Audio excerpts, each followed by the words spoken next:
Estamos começando mais um Atplay Podcast. Eu agradeço àqueles que compartilharam, que visualizaram o nosso último vídeo. E hoje, o meu convidado de hoje é Dr. César Augusto, meu amigo há muitos anos.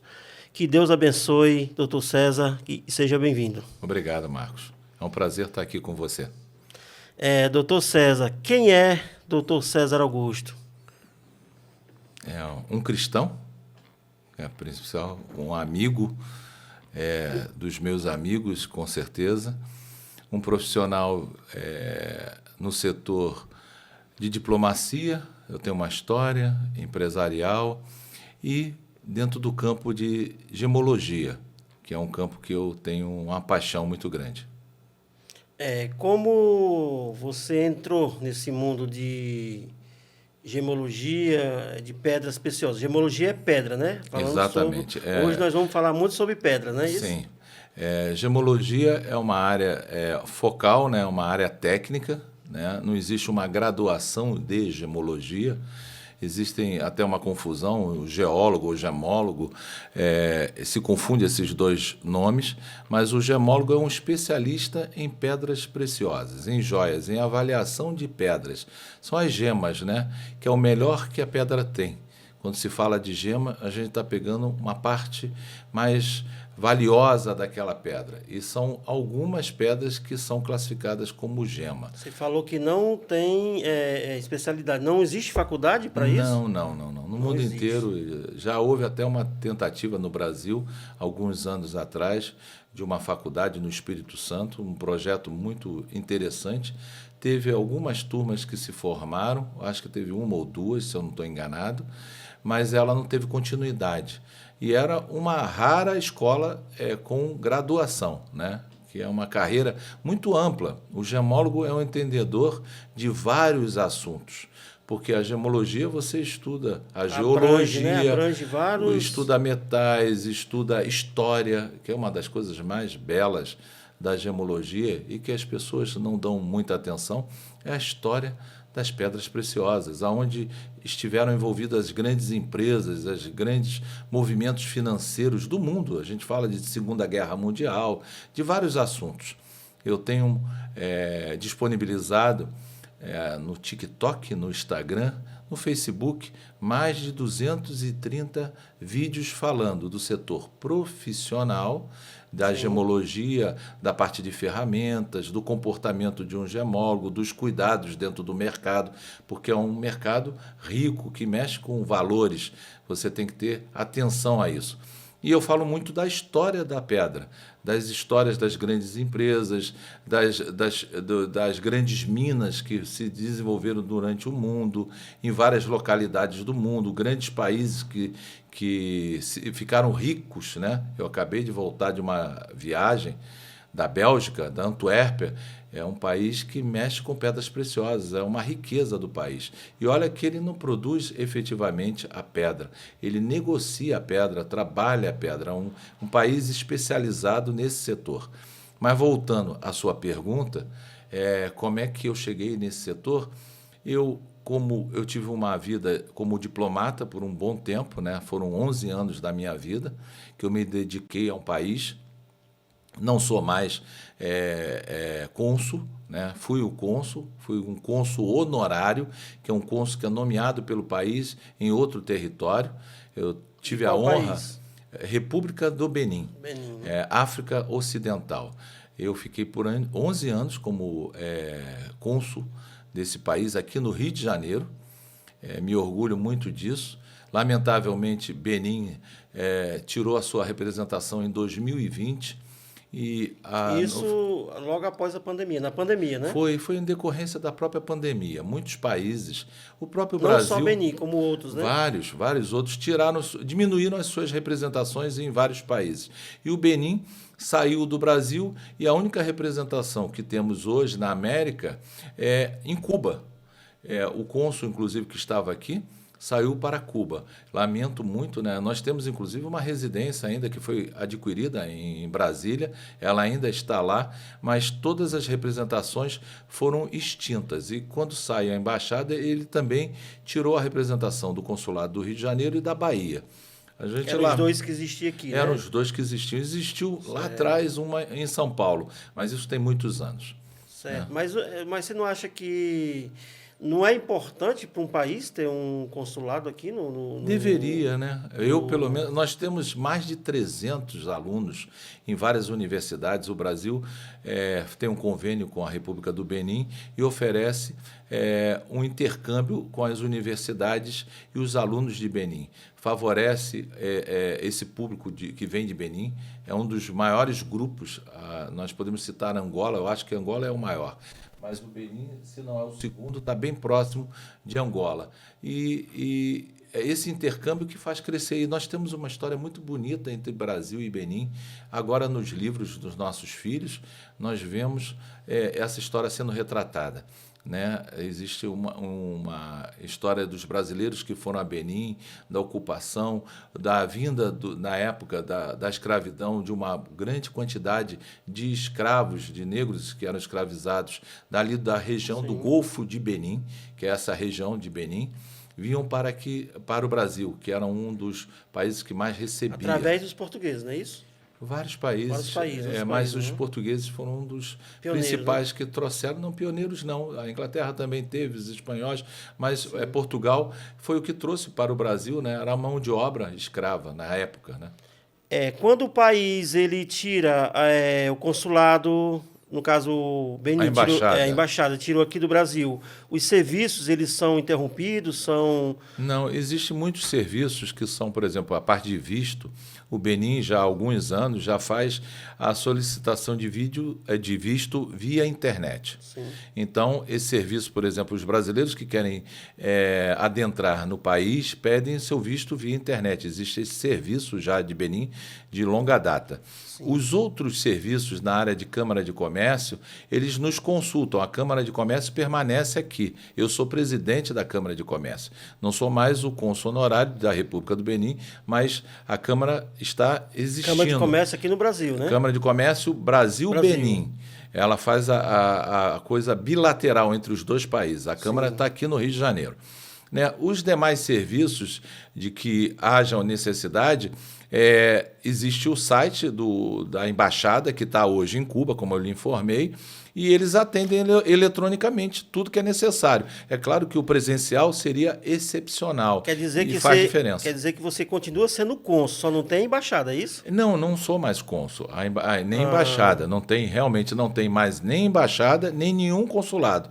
Mas existe a embaixada em Cuba e eles atendem virtualmente todas as necessidades. Mas a sua relação com o país continua, né? Existe a relação por eu estar como presidente da Câmara, existe a amizade, a continuidade. Não houve, isso não foi desfeito, né? Houve uma necessidade financeira e de interesse logístico de cortar custos, né? De cortar custos, e a República do Benin escolheu Cuba como o seu polo principal na América.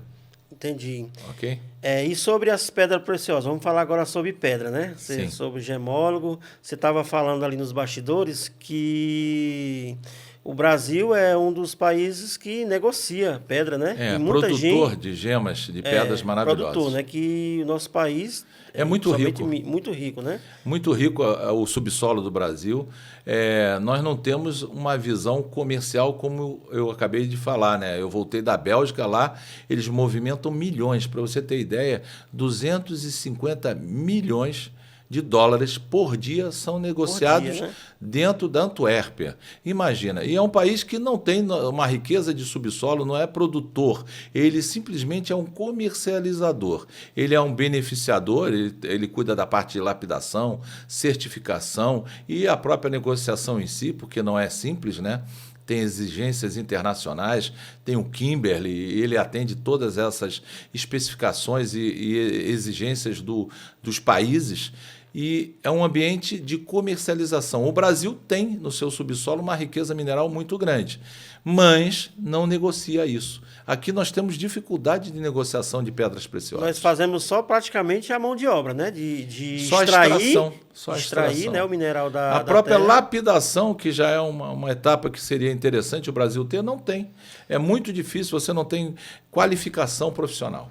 E falta, né, no mercado qualificação profissional para lapidador. Não tem escolas. Na Antuérpia é um curso, como você tem aqui um curso técnico eletrônico, como tinha, né, no Brasil. Isso. Lá existe na parte de lapidação. Eles se formam, é uma profissão muito bem reconhecida.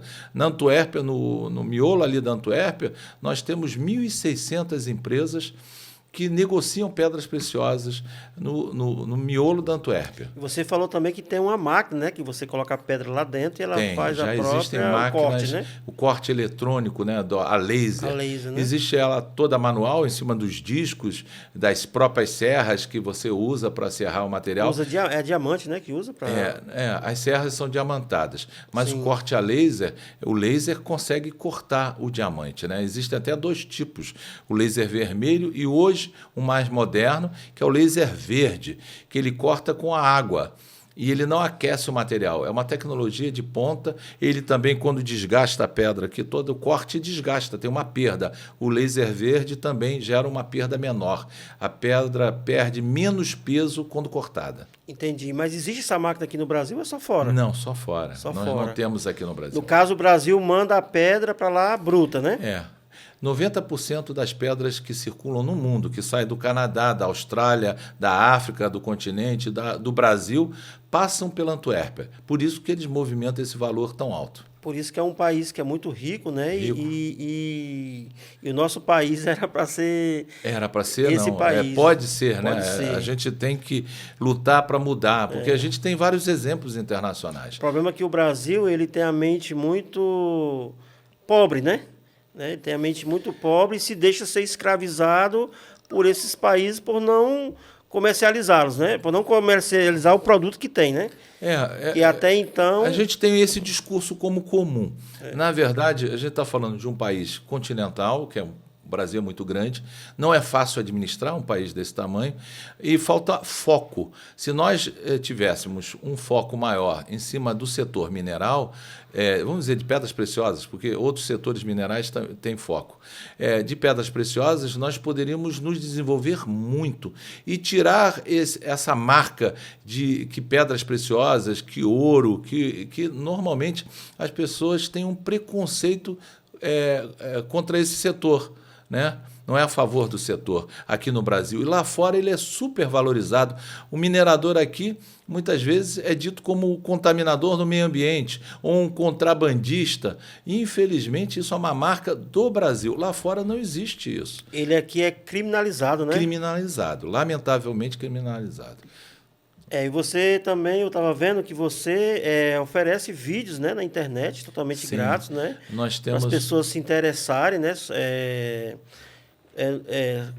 No produto, né? No serviço, na profissão, então, né? Na verdade, na profissão. Eu tenho hoje, na plataforma do TikTok, do Instagram, do Facebook, até no nosso site, que é o Instituto Latino-Americano.org.br. Vai estar a descrição em todo o nosso vídeo. Lá no site. Exato. Nós temos hoje em torno de 230 vídeos que são gratuitos, que fala sobre a história das pedras preciosas, fala sobre o profissional gemólogo, sobre as características de negociação necessárias para esse setor, as exigências internacionais. Eu, quando visito um país, eu normalmente também falo sobre esse país, aproximo os nossos amigos, né, clientes. Na verdade, são para o público em geral, não é só para um gemólogo, não é só para o profissional, é para todos aqueles que querem aprender sobre essa riqueza que nós temos no nosso subsolo e a profissão. Eu falo isso nos vídeos de forma gratuita. Deixa eu te falar, hoje existe uma máquina, um aparelho que consegue detectar a pedra no solo? Não. Ela tem que ser extraída manualmente para você vê-la. Existem estudos que você faz no solo, que são sondagens, que é o que você perguntou, que se faz diretamente no solo, e via satélite, dependendo do material que esteja nesse subsolo, ele emite raios, íons, né? Existem hoje uma capacidade de você verificar essas regiões através dessas emissões. Como que você se apaixonou? Como você entrou? Conta desde o começo, como você entrou nessa vida de gostar de pedra, de gemólogo. Na verdade, Marcos, eu tive a oportunidade de, através das minhas viagens internacionais, fazer cursos no exterior. Fiz cursos em Portugal, fiz cursos na Antuérpia. Até então você não mexia com isso, né? Não. Eu sempre... minha família, né, a gente sempre teve um laço muito grande na parte de leilões no Brasil, né? Eu sempre fui uma pessoa que gostava de história, né? Um estudante, eu me sinto estudante até hoje, eu acho que a gente tem que sempre estar querendo aprender, a adquirir cultura, é muito importante, né? E não importa a classe, se você tiver... É um assunto que é muito pouco divulgado, né, no nosso país, né? Sim, cultura, arte... Sim. Lamentavelmente, não tem um valor. E a gente deve dar esse valor, porque isso é um diferencial, né? As pessoas podem ter diálogos diferentes, né? Não precisa ter um conhecedor de um único assunto. Então, a cultura te permite isso. Então, nas minhas viagens, eu viajei muito em vários locais, em vários continentes. Já fui à Ásia, Europa, África, América. Então, eu tive essas oportunidades através do meu trabalho, da diplomacia e da área de comércio exterior, que eu também sou ligado a isso. A diplomacia, ela abre muitas portas, né? Abre Exatamente. o leque, né? Ele é bem maior, né? Exato. Eu fiz cursos na Antuérpia, como eu falei, em Portugal, na HRD, que é uma das empresas tradicionais da Europa, com grande certificação. Também fui aos Estados Unidos, visitei o GIA, tenho lá uma inscrição, uma numeração, porque quando você leva materiais, você tem que ter registros por causa do Kimberley, você assina declarações oficiais de responsabilidade sobre o material apresentado. Esse setor de pedras preciosas é um setor muito rico e muito interessante, porque ele é um setor sério. Ao contrário do que se imagina, esses profissionais são profissionais credenciados no mundo. E eu fiz esses cursos aqui no Brasil. Eu também fiz no CETEM, que é aqui na praia, na cidade universitária, aqui no Rio de Janeiro. Eu tenho essa formação. E também me formei e me tornei profissional do Tribunal de Justiça do Rio de Janeiro. Hoje, eu sou um perito judicial do tribunal. Perito, né? Exatamente, eu sou um perito. Porque a profissão leva, né, você ser um perito. Exato. Na sua área, né? Você se credencia. E passei a dar laudos, a receber proprietários de pedras, até pessoas que querem comprar a pedra me consultavam para, antes de adquiri-la, eu dar o laudo, dizer o que é, o valor estimado, citar as tabelas de referência, porque existem várias tabelas internacionais e no Brasil, lamentavelmente, existe uma que é uma ótima tabela, mas ela é de 2009, que foi feita pelo DNPM, na época, hoje a ANM, e o IBGM. É uma tabela que também serve de referência. Então, eu acabei me tornando um profissional dessa área dentro do meu trabalho, porque era um trabalho que eu fazia como um prazer. Então, além de ser um diplomata empresário, eu ia me envolvendo dentro do setor de pedras preciosas, e essa coisa cresceu muito. Nós sabemos que a pedra, ela tem uma classe, né? Ela tem níveis. Níveis, né? Níveis. Aí você, como perito, você tem que identificar, né? Exato. Se ela tem uma pureza... porque a classe, ela agrega valor, né? É a classificação, na verdade. A classificação da pedra. Eu falo que pessoas falam assim, eu tenho um diamante e ele vale muito dinheiro. Não, tem diamantes que não valem absolutamente nada ou são usados no setor industrial. Ele não serve como gema. Quando a pedra não serve para fazer como joias, uma joia, exato. Você tem ele pedras... não serve para ser exposto, no caso, né? Não serve para colocar numa joia, que ela não serve para um lado comercial, do lado da beleza, que a joia significa isso, né? Uma beleza é uma coisa excepcional dentro daquela classificação. Você tem esmeraldas, rubis, alexandritas, turmalinas, topázios e o diamante, que são pedras que podem ser classificadas como gema, né? E existe diamantes caríssimos, né? Com Existe, cores, né? Existe. Os coloridos são caríssimos. Turmalina Paraíba, né? Que Também, a turmalina que é uma pedra rara, né? é uma pedra muito rara. Ela tem um teor de cobre elevado e que dá a ela uma beleza especial. Só compra essas pedras quem tem muita grana, né? Na verdade, é engraçado. A gente fala que o sheik, quando eles vão ficar... Assim, eles têm várias esposas, né? E quando eles vão... E geralmente... Presenteá-las. Quando eles vão presenteá-las, eles dão uma joia diferente, né? Sim. Aí elas... a gente sabe nos bastidores que elas ficam se gabando, né? Olha, ele me deu essa joia. Representa, né? Representa a beleza. Aí, para outra, ele já dá outra joia diferente, né? Isso, como eles têm muita grana, né? Eles são bilionários. Sim. Que um amigo meu foi lá para Dubai, ele falou que rico lá é pobre. É um exagero, mas é um país pobre, né? Próspero, né? Aí eles dão um presente e eles procuram comprar as melhores pedras e as melhores, né? Buscam. Buscam esse tipo de... É um dos maiores mercados, né? O mercado do Emirados Árabes, mas você tem Inglaterra, você também tem a China como comprador, você tem a Holanda, Turquia, tem o alemão, tem o próprio russo, o americano, você tem vários mercados que são muito tradicionais no setor de pedras preciosas. Eles têm, sim, um poder econômico diferenciado, né? Como temos outros países, mas é muito interessante que eles presenteiam realmente as pessoas. Porque a pedra não só serve para a joia, como serve para a indústria, né? Como ela... Sim, poucos falam isso, né? Que boa, a sua pergunta é muito relevante. As pedras preciosas já foram utilizadas em vários momentos da história. Já serviram para esculpir ou talhar ou cortar as turbinas dos aviões a jatos da Segunda Guerra Mundial na Alemanha. Na Alemanha de Hitler, no Japão. As pessoas têm que ter curiosidade de entender o quanto é importante esse material, essa matéria-prima. Ela é muito utilizada no mundo inteiro em vários propósitos. E muitos milionários compram joia porque são fortunas que ela cabe no bolso, né? Exato. Ela além de um ornamento, né, ser uma joia, a pedra preciosa é um investimento. É investimento. Ela serve Nunca perde o valor, né? Só aumenta. Não perde, é tabelado. É um investimento. Como fosse... É como metal ouro. Você pode ter um diamante, você pode ter uma esmeralda, você pode ter um rubi, você pode ter a turmalina Paraíba que você falou e outras. Alexandrita, que é uma pedra que também é muito bela e de grande valor no Brasil e no mundo. E você tem grandes fortunas. Um exemplo, você enche um copo desse aqui, você tem bilhões dentro de um copo desse. E se for uma pedra só que enche o copo, aí você tem realmente bilhões. Né? Porque a pedra tem características, a pureza, né? A beleza do brilho dela, que é a cristalização, a cor e o tamanho.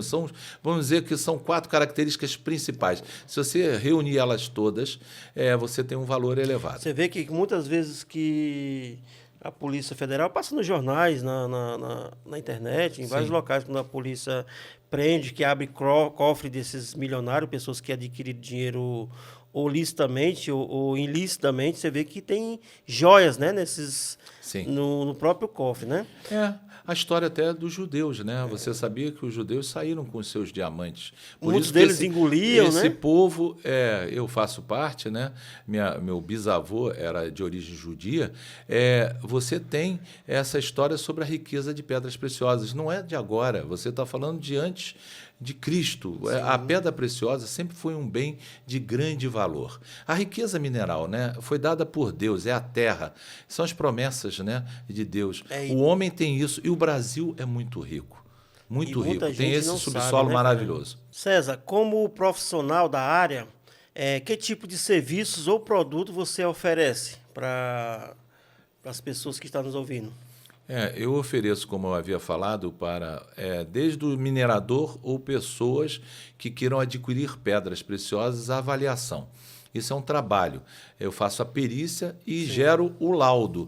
Quando eu estou lidando com o minerador e ele tem um material, eu gero um laudo do material dele, identificando e classificando, porque você precisa primeiro identificar, reconhecer se aquilo é de fato uma pedra, qual o tipo de pedra, qual é a qualidade dessa pedra e qual é o valor que o mercado estima negociar. Aí a gente cita as tabelas que eu falei antes. Esse é um serviço, são os laudos. Isso é muito importante, porque antes de comprar qualquer coisa ou negociar qualquer coisa, tem que passar por esse Principalmente processo. pedra, né?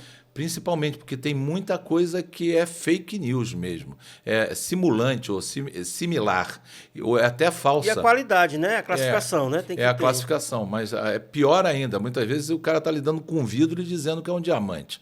Vai a esse ponto. Então, é importante fazer esse serviço.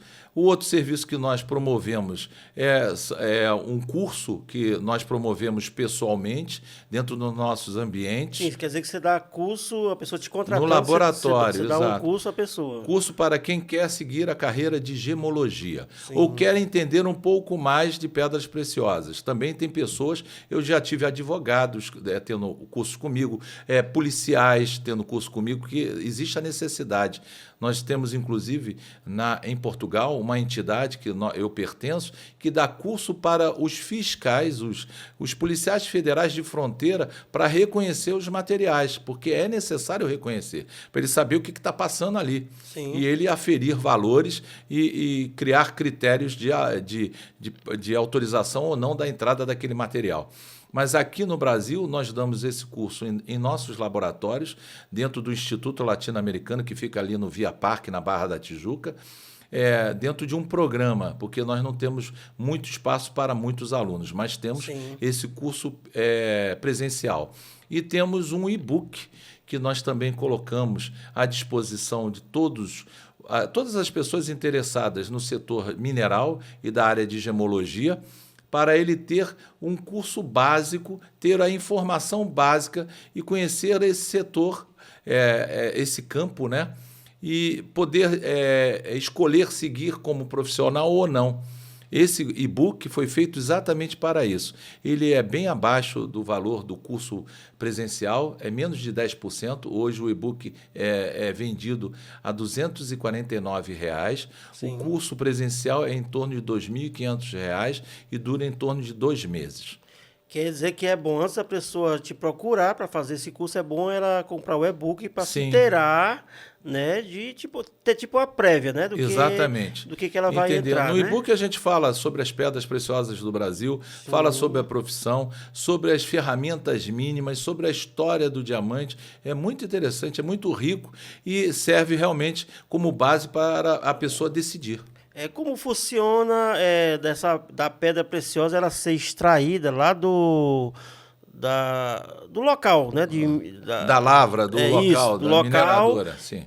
Isso é uma coisa clandestina? É a empresa que faz isso aí? Como funciona? Tem o mercado negro, que muita gente... Mercado negro sempre vai existir. Né? Sempre vai Vamos existir falar em toda a área, né? do mercado oficial.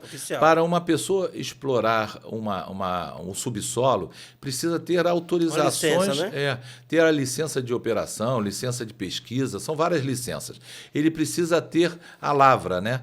Inclusive, o nosso atual presidente fez, no ano agora de 2022, o chamado garimpo artesanal. Ele deu ênfase ao garimpo artesanal e isso foi ativado no governo do presidente Bolsonaro, efetivamente. Isso foi muito bom, porque isso é uma maneira formal de legalização da profissão. Como eu disse, como você mesmo colocou... como se fosse uma MEI, né? Um MEI. Exatamente. Por aí. Então, isso tem que ter autorização. Então, tem processos, dependendo do tamanho, do vulto desse processo, ele passa por um crivo, que não seria o do garimpo artesanal, e passaria por um crivo de legalização da exploração de subsolo através de uma empresa oficial, que precisa passar pelas várias lavras. Lavras de pesquisa, depois você vai ter a de operação no final. Aí é um outro processo. Aí seria uma empresa, como você comparou, a MEI com uma SA. Entendi. Mas essas empresas te procuram para você fazer esses laudos? Sim. Ou são pessoas físicas que extraem esse minério que te procuram para você fazer uma avaliação? O volume vamos dizer, de demanda da maioria são de garimpeiros e pequenas empresas que estão iniciando.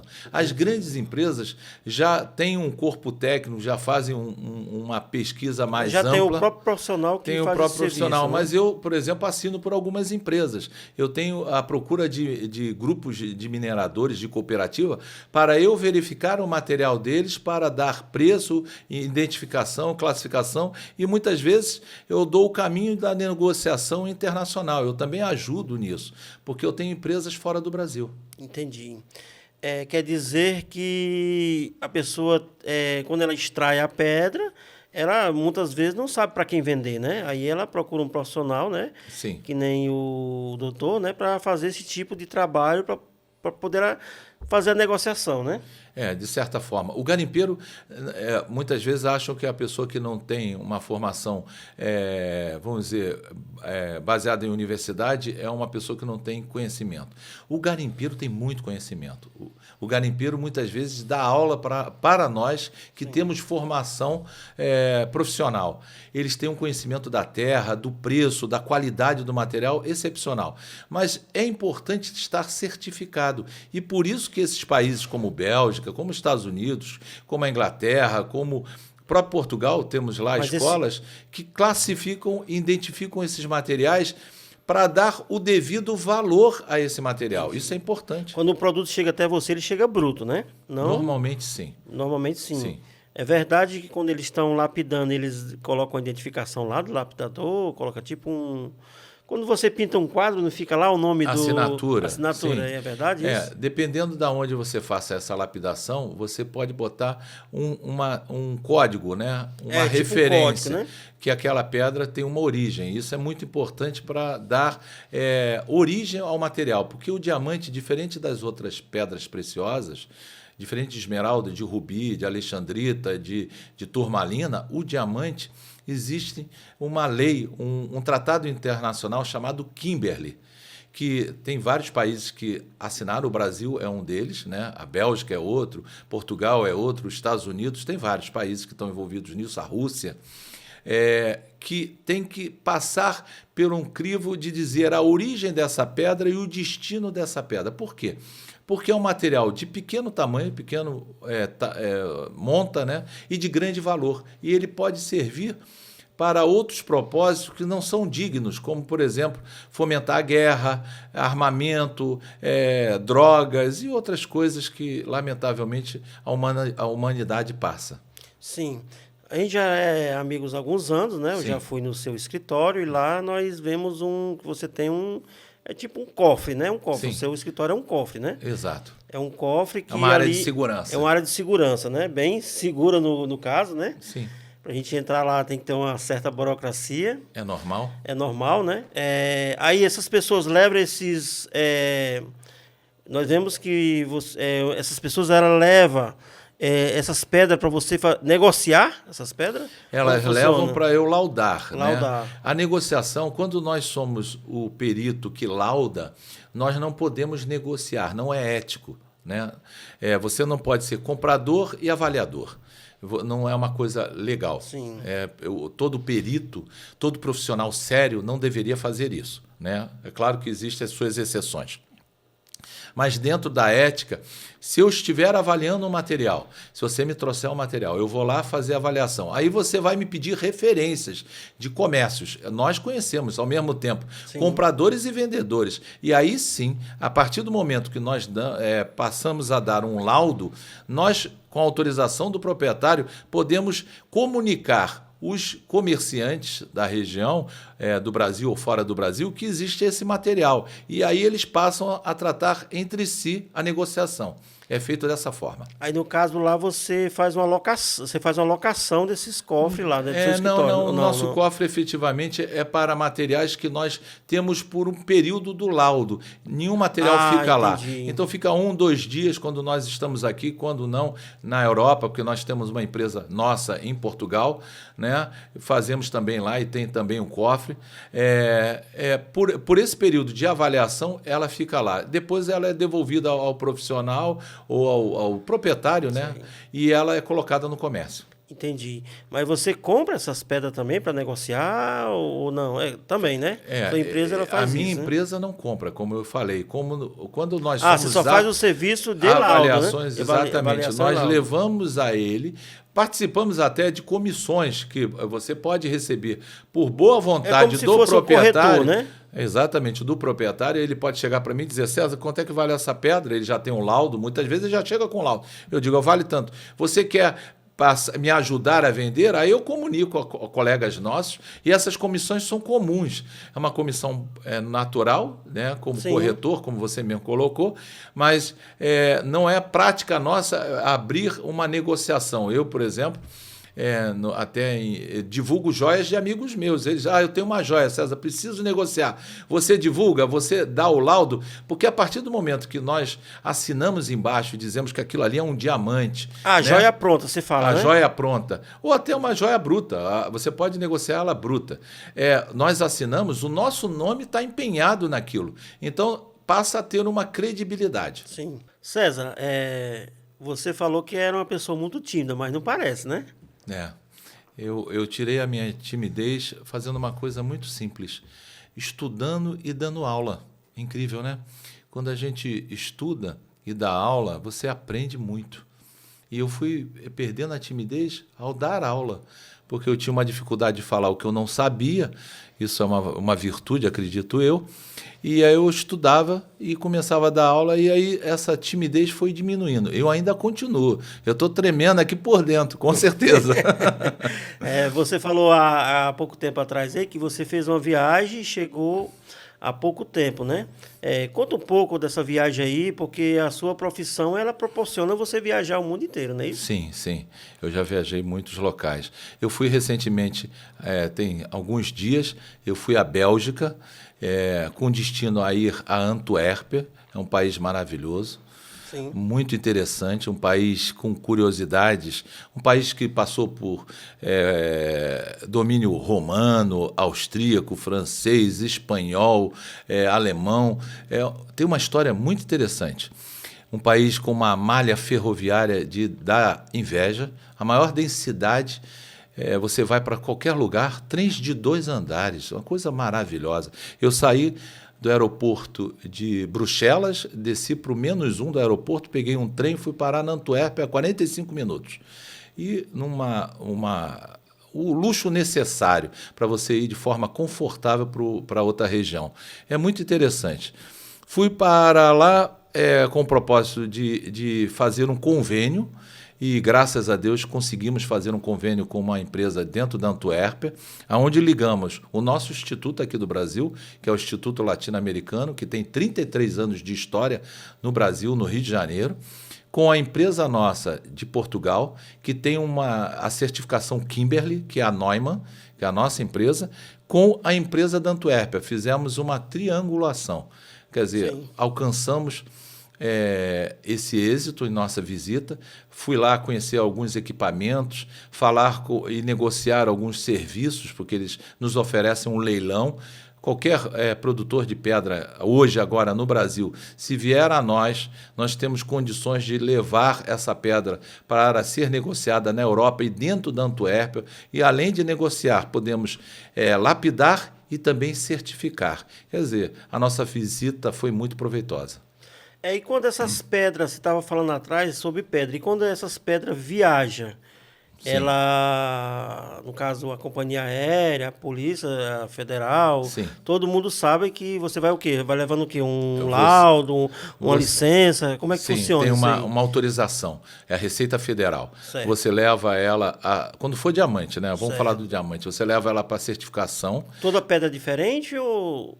Todo diamante. Ela tem que, quando você exporta ela em bruto, você tem que ter ela totalmente legalizada. Tem que ter a documentação da Receita Federal. Certo. Para você poder Pode. viajar, né? Você pode transportar na sua mochila com os documentos adequados. Certo.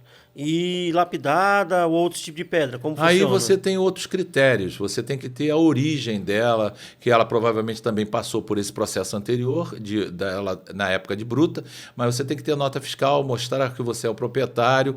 Mas quando você tem uma pedra já lapidada, se ela está em joia, você leva a joia. Normalmente isso passa... Não, estou falando várias... Não, joia normal ela passa, com certeza. Sim. Mas quando você vai levando várias... você tem que ter a nota de exportação. Aí não tem nenhum problema, né? Não, você viaja... sempre legalizado. Você só não passa pelo processo Kimberly, porque ele já foi anterior com ela em bruto. Entendi. Entendeu? É verdade que quando você era diplomata, ninguém poderia abrir a sua mochila, Não, tocar. não, não, Isso é não. mito? Isso é um mito. É Isso é um mito, é? mito, é um mito. Existe uma ética muito grande. É claro que Sim. você tem regalias de reconhecimento, de fila, de documentação, mas isso Ah, não sim, deve tem, né? ser, não deve ser usado. Não aquele negócio da carteirada que o pessoal fala, né? Ah, eu tenho a carteira, eu quero ser diplomata. Isso é uma falha. Porque, na verdade, nós temos até mais obrigações por estarmos nessa posição, por representarmos um país, nós temos obrigações de sermos o máximo correto. Isso é uma Sim, obrigação ainda maior. sim. Porque o brasileiro lá fora é conhecido como trambiqueiro, né?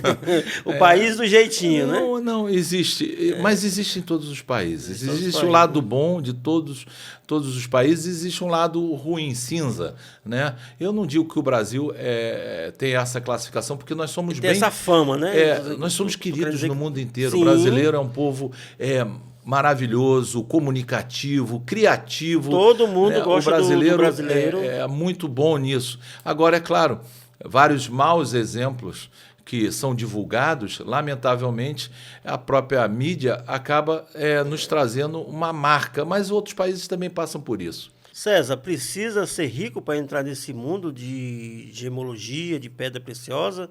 A pessoa que quer entrar no mercado, que quer ter mais conhecimento, precisa a pessoa ter muita grana para isso? Não, não. Porque a riqueza está no subsolo. A pessoa, eu tenho amigos que começaram um serviço simples de garimpagem e hoje tem bastante posse, porque descobriu na região que ele estava riquezas maravilhosas. A gente não pode dar nomes, mas isso acontece. Um minerador pode, em um momento de sorte ou afortunado, encontrar um material que vai dar o que ele talvez uma vida não desse. Uma pedra preciosa. Então, não precisa ser rico. E para se tornar um profissional, menos ainda. Por isso que a gente disponibilizou o e-book, né, que eu lhe falei, para a pessoa começar... Que é um preço razoável, né? É, que R$ nós vemos aí que tem reais. pessoas que vendem curso na internet que muitas vezes não servem de nada, Exato. né? Tem conteúdo, é Tem válido. conteúdo. É. E ela pode adquirir isso e começar a perceber, porque as ferramentas, por incrível que pareça, quando ela começa a entender, a principal ferramenta de um gemólogo é uma lupa. É só a lupa, porque ele começa a estudar a formação da pedra, as características da Tem pedra. umas e ele pedras que ela tem começa- raízes dentro, né? Exato, Isso, a gente tem que- clivagens, inclusões, todas têm características específicas para você poder identificar. Quanto mais limpa a pedra for, mais valiosa ela é, né? Sim, sim. Alguns tipos de pedra, a limpeza, a pureza, a cristalização, né? A transparência é um dos valores que são agregados. O diamante é uma dessas. E essas viagens aí que você faz pelo mundo, aconteceu alguma coisa inusitada contigo? Várias vezes. Alguém já te revistou, pegou pedra lá, preciosa? Eu tenho coisas. A que eu acho mais engraçada foi. Eu já visitei muitos países do continente africano, né? O passaporte deve ter vários, né? Exato. Eu tinha todo o passaporte carimbado. da República do Benin, um passaporte que foi a mim cedido na época, e eu tinha o passaporte de Benin. E dentro dele falava que eu era o nacional de Benin. Né? Eu tive esse prazer de lidar com esse país e ser reconhecido. E em minha visita a um dos países africanos, né, que eu tive foi Burkina Faso, fica acima de Benin, em Agadougou, é um nome bastante interessante, né? Ao passar pela fronteira com passaporte de Benin, né, o rapaz olhou para mim e disse assim: "Você é beninense?" E eu disse que sim. E foi muito engraçado porque... Falando em português? Falando o português, que eu falo o africano, francês... ele fala várias... O idioma. Quatro idiomas, o francês, mais ou menos, o meu francês é fraco, né? Mas falando um pouco francês que eu falei... Né? Mas eu estava acompanhada da minha esposa e ela é fluente, então eu fui resolvido com ela. Mas ele chamou vários colegas ali ao redor dele para mostrar o meu passaporte, me apontando, rindo, né? Porque ele não acreditou que eu poderia ser um beninense. E, na verdade, estava ali representando com muita dignidade o país, que eu tenho orgulho de dizer que eu fui o cônsul honorário. E já pegaram alguma pedra na sua mochila? Não. Na ocasião, eu estava olhando uma área de mineração de ouro. Eu estava ajudando uma cooperativa de mulheres do país que têm lá um trabalho que elas trabalham na área de mineração de ouro para ajudar as suas famílias. Um trabalho até muito interessante, porque acaba que apesar de ser gemólogo, pela força do estudo e a relação, a gente acaba se envolvendo em outros setores. E a mineração de ouro e outros materiais preciosos, metais preciosos, a gente passou também a ter envolvimento. Você me falou que você era vice-presidente da Câmara de Comércio? Como funciona? Da federação. Federação, né? Existe uma federação, Federasur, eu sou o vice-presidente da Federação das Câmaras de Comércio. É uma federação que foi criada pelo meu querido professor Dark Costa, que foi diretor financeiro do BNDES. Eu sou vice-presidente dessa federação e sou presidente de algumas outras câmaras. A Câmara Brasil-Benin de Comércio bilateral, eu sou o presidente. A Câmara Bilateral Brasil-Peru, eu também sou o presidente. Sim. Você também recebeu um título agora, recentemente, né? Sim. Um reconhecimento. Foi Senado, né? Como é que funciona foi isso? Foi o senador Portinho, de Brasília, nosso representante do Senado do Rio de Janeiro, uma pessoa maravilhosa, um grande amigo, um flamenguista. Tem que falar que ele é Flamengo. Porque ele é uma pessoa querida, me deu a premiação, reconhecimento, eu recebi um título carioca na Câmara Municipal do Rio de Janeiro, através do nosso representante também dos vereadores, Eliseu Kessler, que é também outra pessoa maravilhosa, e eu estava, na época, representando a Comenda JK, né, Juscelino Kubitschek, que eu também tenho um grande prazer de dizer que eu faço parte do quadro dos comendadores e o meu presidente é o meu comendador Regino de Barros. Doutor César, apesar de sabermos que pedra preciosa tem pedras que têm valores inestimáveis, Sim. Mas qual é a coisa mais importante da sua vida? A pedra é um bem, né? Um ativo financeiro. É material, bem material, né? Mas a coisa mais importante da minha vida é minha família. A família, né? A família. Tá minha família, e a família se entende, os amigos, porque a gente congrega a todos. Onde é que podemos encontrar o Dr. César? Fale um pouco sobre o seu trabalho, sua empresa. Eu sou uma pessoa, acredito que até é muito fácil de achar. Se você procurar César Augusto Maia, o Perito.maia, o Perito Maia, você vai me encontrar na web. Né? E eu tenho lá meus telefones, tem a minha foto, eu não me escondo, não boto imagem, não boto logomarca. Eu estou lá com o meu rosto, para todos que me conhecem saberem que sou eu. Ali Eu fico na Barra da Tijuca, o Instituto fica na Barra da Tijuca, no Shopping Via Parque, terceiro andar. No Via Parque ali, né? Na portaria Itaiangá, nós temos lá um ambiente nosso há alguns anos, tem 7 anos que nós já estamos ali. Tivemos antes, dentro da própria Associação Comercial do Rio de Janeiro, que eu faço parte do quadro da associação e da Firjan, eu sou diretor das duas casas. Sim. E em Portugal, nós estamos em Lisboa, com a sede em Portimão, que é o lado quentinho de Portugal. Temos o norte de Portugal, que é frio, e o sul de Portugal, que é quente, que é o Mediterrâneo. Nós temos lá um escritório em Portimão, mas eu fico muito em Lisboa, porque é o centro nervoso dos nossos encontros, é onde nós recebemos mais pessoas e sempre partimos de Lisboa para dentro da Europa. Pois é, doutor César. Todas essas informações já estão na descrição do vídeo. Obrigado. E eu quero também agradecer ao senhor, eu à sua que agradeço. família, por ter vindo aqui falar um pouco sobre a sua vida e sobre o seu trabalho e sobre pedras, né? E é um assunto que não é muito divulgado, né? Muito obrigado, em nome de Jesus. Obrigado, Marcos. Eu fico feliz de estar aqui com você. Você é um grande amigo de muitos anos. Amém. E eu ter o prazer de falar um pouco mais é um privilégio. Eu que agradeço a você. Deus abençoe, no nome Amém. de Jesus. Amém.